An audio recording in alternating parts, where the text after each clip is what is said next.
Hello everyone. Today I'd like to talk with you about brand recognition failure, and brand recognition co-opting.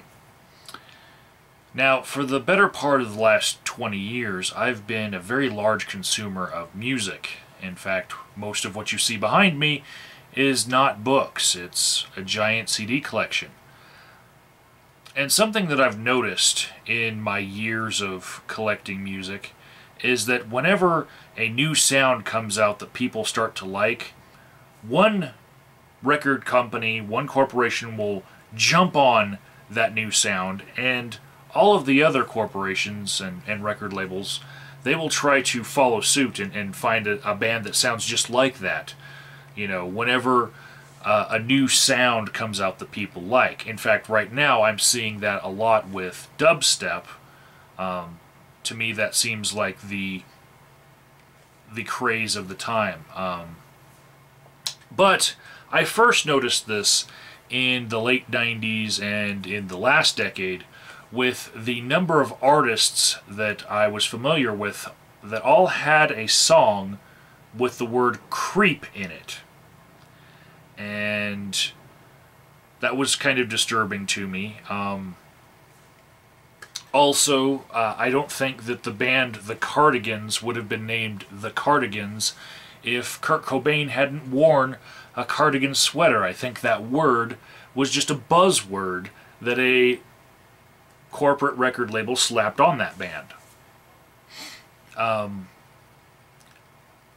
I think the corporations do this because they're trying to follow a safe trend. But sometimes it gets disturbing how closely the knockoffs are when both of these corporations are not like some sort of Chinese textile mill that's putting out Mickey Mouse watches, something that I've actually seen in my life, by the way. No, it's something like when I'm looking for a CD by a band called The Verve, and I see another CD for sale right next to it by a band called The Verve Pipe. Now, to me, when both of those bands came out, it seemed rather odd that both of them would use that same word, verve, that I had never heard before those two bands had come out. I'd never even heard that word before. But here it is, two different bands using the same strange word in their name. And I figured that one corporation was just trying to steal the thunder from another corporation. Which brings me to my major point. And I hope I'm wrong here, but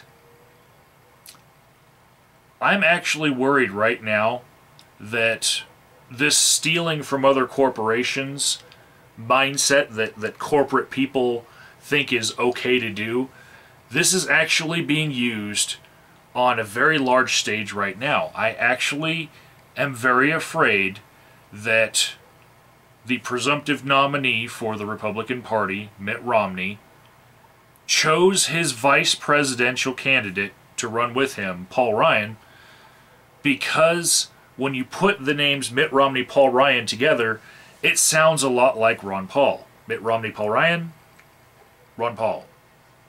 There's a lot of assonance that they share now. In fact, I've seen jokes being passed around Facebook about, you know, Rom Paul. We were only off by one letter, you know. And this disturbs me, this corporate mindset from somebody who comes from the corporate world. I think that this might actually be the case, that he's trying to steal the thunder from another candidate because you can pretty much bank on nobody paying attention, and when they get there and they hear this name that sounds like somebody that they've liked before, they might actually vote for that person. This mindless mass of people that we have in this country. It's fucking sad.